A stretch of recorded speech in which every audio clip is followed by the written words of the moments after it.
ఒక్కసారి కొమ్మూరి గోల్డ్ కి కాల్ చేయండి. తాకట్లో ఉన్న మీ బంగారాన్ని విడిపించి మార్కెట్ ప్రైస్ కి వాళ్ళు కొనుక్కుని మిగతా డబ్బులు మీకు ఇచ్చేస్తారు. హాయ్, వెల్కమ్ టు మనం టీవీ. మనం ఉన్నది మన కోసం. నేను మీ జర్నలిస్ట్ మనోజ్. బంగ్లాదేశ్లో జరుగుతున్న హింసాత్మక ఘటనలు అక్కడ హిందువులు, హిందూ దేవాలయాలపై చాలా ఇంపాక్ట్ చూపిస్తున్నాయి. ఎవరో ఉస్మాన్ హదీని చంపిస్తే వాళ్ళు కేవలం భారతదేశం వెళ్ళిపోయారు అనే ఒకే ఒక్క రీజన్తో అక్కడ ఉగ్రమూకలు ఇంకా చాలా రప్చర్ జరుగుతుంది.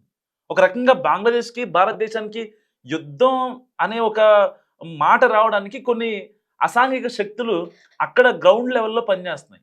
సో ఇదంతా ఎవరు చేస్తున్నారు, ఏంటి, అసలు దీనికి రప్చర్కి కారణం ఏంటి మాట్లాడదాం. మనతో పాటు జాయిన్ అయ్యారు ప్రముఖ advocate and BJP state leader Sunkara Mounika గారు. నమస్కారం మేడం. జీ నమస్తే అండి. మేడం, అంటే బంగ్లాదేశ్కి భారతదేశానికి కావాలని గొడవ పెట్టడానికి కారణం ఏంటి? ఎందుకంటే ఒక రకంగా బంగ్లాదేశ్కి ఒక సపరేట్ స్టేట్ ఏర్పడటానికి కారణం భిక్ష పెట్టింది మనమే. వాళ్ళు మన మీదే ఇప్పుడు దాడికి తెగబడుతున్నారంటే అసలు రీజన్ ఏంటంటే? ఇది మనం హిస్టరీ నుంచి చూడాలండి. 1947లో బ్రిటిష్ భారతదేశాన్ని వదిలేసి వెళ్ళేటప్పుడు భారతదేశాన్ని 560 ప్రిన్స్లీ స్టేట్స్ గా చేయాలని అనుకుంది. ఎందుకంటే చిన్న చిన్న రాజ్యాలుగా ఉండడం వల్ల వాటి మీద గ్రిప్ కంట్రోల్ పెట్టుకోవచ్చు అనే ఉద్దేశం ఉండేది ఎవరికి, బ్రిటిష్ కి. బ్రిటిష్ గూఢాచార వ్యవస్థ ఏంటిది, MI6 MI5.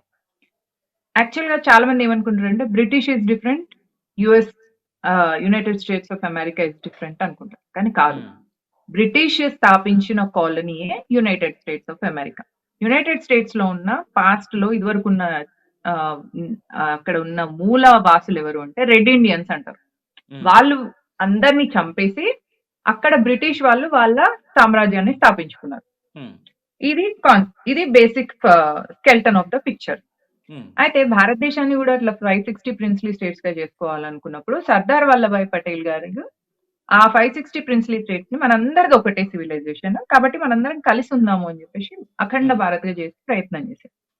అయితే అందుకే భారతీయ జనతా పార్టీ, సర్దార్ వల్లభాయ్ పటేల్ గారు కాంగ్రెస్ పార్టీ వ్యక్తి అయినా కూడా ఆయనను అంత అప్రిషియేట్ ఎందుకు చేస్తుంది, ఆయన పట్ల ఎందుకు అంత అభిమానంతో ఉంటుంది అంటే మన జాతిని కాపాడిన వ్యక్తి ఆయన. లేదా బ్రిటిష్ వాడు 560 ముక్కలు చేసి వెళ్ళిపోదామని చూసిండు భారతదేశాన్ని. పాయింట్. అయితే ఎక్కడైతే ముస్లిం మెజారిటీ ఉందో ఆ చోట్ల కంట్రోల్ చేయలేకపోయినాం మనం అండ్ కాంగ్రెస్ పార్టీ కూడా. అందుకే ఆఫ్ఘనిస్తాన్ ని 18th సెంచరీలో డివైడ్ చేసిండు, పాకిస్తాన్ ని ఈస్ట్ పాకిస్తాన్, వెస్ట్ పాకిస్తాన్ గా, బంగ్లాదేశ్ ఇప్పుడనే మనం బంగ్లాదేశ్ 2 పార్ట్స్ గా డివైడ్ చేసిండు. అండ్ ప్లాన్ గా ఒక ఎజెండాతోని, ఒక క్రికెట్ క్రిమినల్ ఇంటెన్షన్ తోనే బ్రిటిష్ భారతదేశానికి ఒకవైపుగా ఒక ముస్లిం నేషన్ ని, ఇంకో వైపు ఇంకో ముస్లిం నేషన్ ని కావాలని పెట్టింది. వాళ్ళు ఎక్స్పెక్ట్ చేసిండు ఒకటి. రెండు, బ్రిటిష్ గాని యుఎస్ గాని ఎప్పుడు ప్లాన్స్ ఒక 10 years కి, 15 years కి, 20 years కి చేయదు. ఒక 50-60 years లాంగ్ టర్మ్ ఎజెండాతోని పనిచేసుకుంటారు. Division of any country. మన దేశంలో కూడా డివైడ్ అండ్ రూల్ పాలసీనే తీసుకొచ్చింది. ఇప్పటికి కూడా అమెరికా అదే పాలసీతో పనిచేస్తుంది. సిఐఏ అమెరికా గూఢాచార వ్యవస్థ బంగ్లాదేశ్ లో ఎప్పటి నుంచి పనిచేస్తుందంటే షేక్ హసీనా ప్రభుత్వానికి ముందు నుంచే పనిచేస్తుంది. బంగ్లాదేశ్ లో సెయింట్ మార్టిన్ ఐలాండ్స్ అని ఉన్నాయండి. ఆ ఐలాండ్ లో మిలిటరీ బేస్ పెట్టుకోవాలి అని అమెరికా గూఢాచార వ్యవస్థ సిఐఏకి ప్లాన్ ఉంది. ఆ గూఢాచార వ్యవస్థ వేరే ఒక దేశంలో పెట్టినప్పుడు ఎప్పుడైనా కూడా ఒక పర్టికులర్ ప్లేస్ ని మీరు వేరే ఒక దేశంకి ఇస్తే ఆ ప్లేస్ లో వాళ్ళు ఒకవేళ న్యూక్లియర్ వెపన్ పెట్టినా కూడా మనం ప్రశ్నించడానికి ఉండదు. ఫర్ ఇన్స్టెన్స్ ఇప్పుడు మీకు 3 bedroom హౌస్ ఉంది అనుకోండి, ఒక బెడ్రూమ్ అమ్మేస్తారా మీరు ఎవరికన్నా?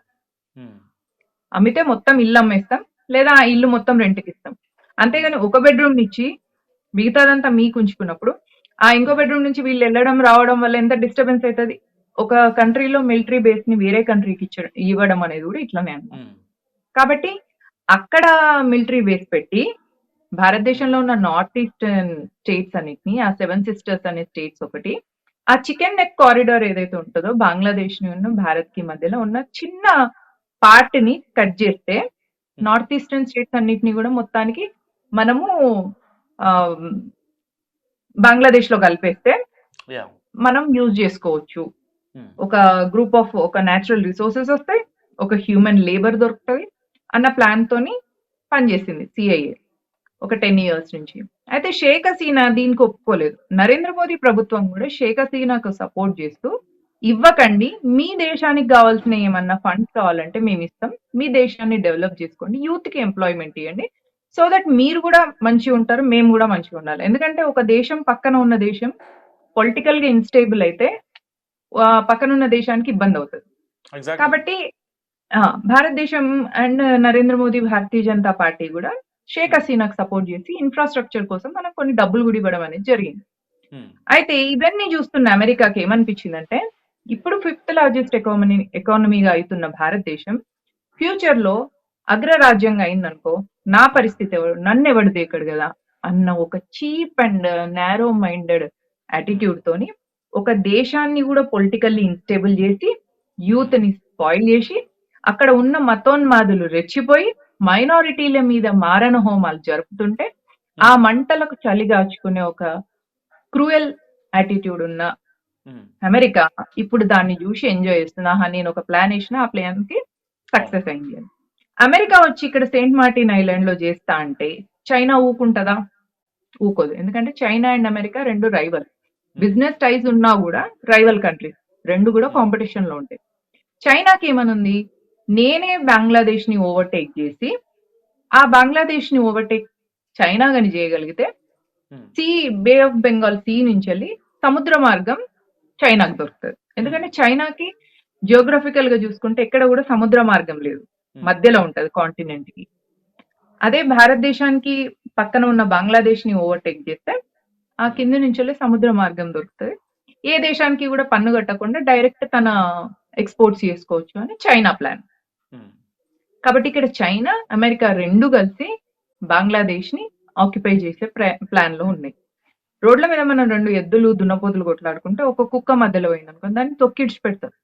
అట్లనే ఇప్పుడు చైనా, అమెరికా చేస్తున్న ప్లాన్ వల్ల బంగ్లాదేశ్ అక్కడ కుక్క లెక్క తొక్కబడిపోతుంది. మనకేమైతుంది అంటే మన హిందువులు అక్కడ సఫర్ అయితున్నారు. ఈ విషయాన్ని భారతదేశ గూఢాచార వ్యవస్థ 10 ఇయర్స్ కిందనే గుర్తించింది వీళ్ళ ప్లాన్ ఇది అని.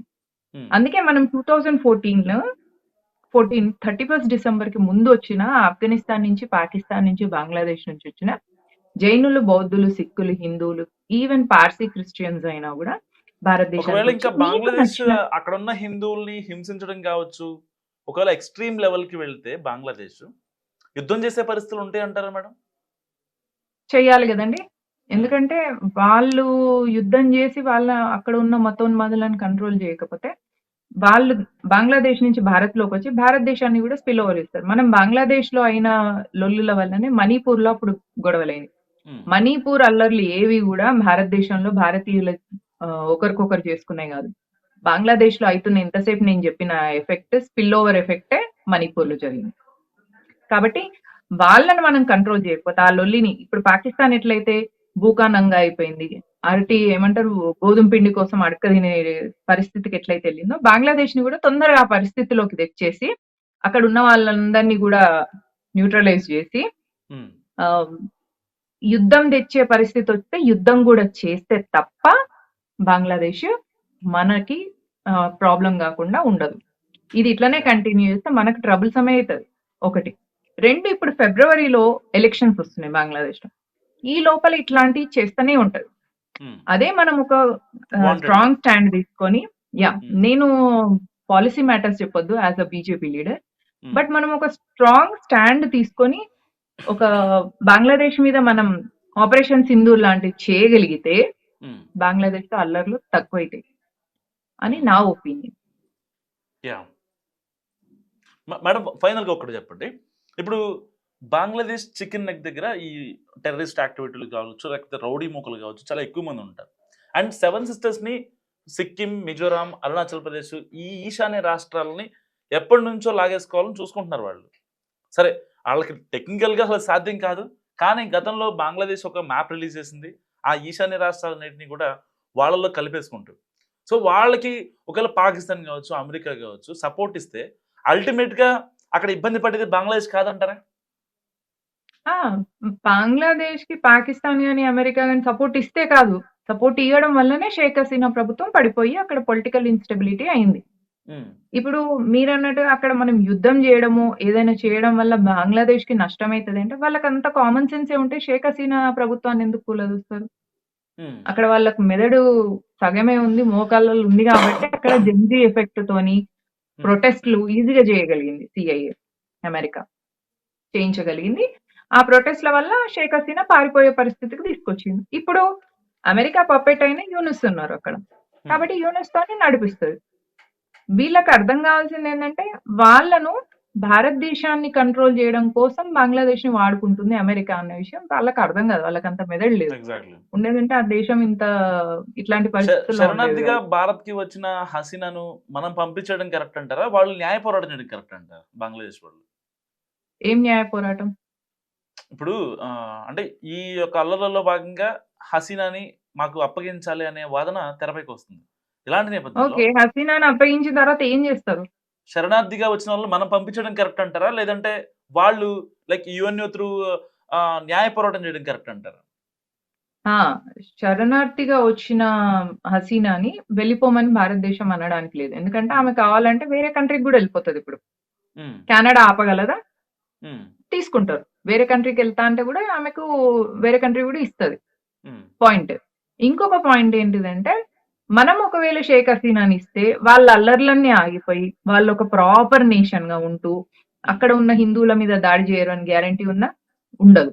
ఎందుకంటే ఆఫ్ఘనిస్తాన్, పాకిస్తాన్, బంగ్లాదేశ్ 3 గూడా అటు ముస్లింలు గాదు, ఇటు మతం మారిన హిందువులు గాదు. అటు ఇటు గాని బ్యాచ్ అన్నమాట. వీళ్ళేందంటే ఏ సొంత తెలివి ఉండదు. అటు ఇస్లాం కరెక్ట్‌గా రాదు. ఎందుకంటే వీళ్ళు రియల్ ముస్లిమ్స్ గాదు. పర్ డీఎన్ఏ వీళ్ళంతా హిందువులు. ఉమ్, కాబట్టి వీళ్ళ ఉన్మాదం వీళ్ళకి నేర్పిస్తున్న దాని ప్రకారంగా కాఫీర్లంటే హిందువులు, హిందువులను చంపేయాలి అనేది ఉంటది. దాని ప్రకారంగానే నడుస్తూ వెళ్తారు. దానిలో చేంజ్ జేయరు. కాబట్టి అక్కడ వయలెన్స్ జరగకుండా ఆగదు. ఈ విషయం తెలిసింది గాబట్టే తెలుసుకొనే రా భారతదేశ గూఢచార వ్యవస్థ 10 ఇయర్స్ కిందనే చెప్పింది. చెప్పడం వల్లనే Bharatiya Janata Party citizenship amendment act తీసుకొచ్చి ఆఫ్ఘనిస్తాన్, పాకిస్తాన్, బంగ్లాదేశ్‌లో ఉన్న హిందువులను మేము తీసుకుంటాం. మీరు రండి అని జెప్పింది. కానీ ఐడియల్లీ రాలేదు చాలా మంది. ఎవరైనా వెళ్ళలేం గదండీ! ఇప్పుడు మనం కట్టుబట్టలతోని ఎళ్ళిపోయి రెఫ్యూజీ‌ల్లాగా వేరే దేశంలో ఉండాలి అంటే బాధైతది. కానీ అప్పుడే వాళ్ళందరూ వచ్చేయాల్సింది.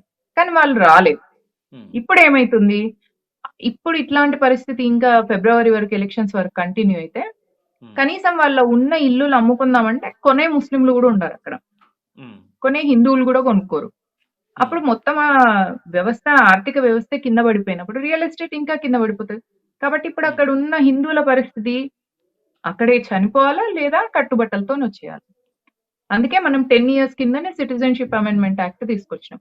అది కూడా ఓన్లీ ఈ 3 కంట్రీసే బంగ్లాదేశ్, ఆఫ్ఘనిస్తాన్, పాకిస్తాన్. ఉమ్, ఇలాంటి పరిస్థితి ముందే అవుతుంది అని గెస్ జేసే మన గూఢచార వ్యవస్థ రా నుంచి గాని, ఐబీ గాని హోం శాఖకు రిపోర్ట్ ఇవ్వడం వల్లనే Bharatiya Janata Party citizenship amendment act అనేది తీసుకొచ్చింది. Um. Yeah, thank you Mounika garu. So ఇది సుంకర మౌనిక గారి అనాలిసిస్. మీరేమనుకుంటున్నారో మస్తుగా కామెంట్ చేయండి. చూస్తూనే ఉండండి మనం టీవీ.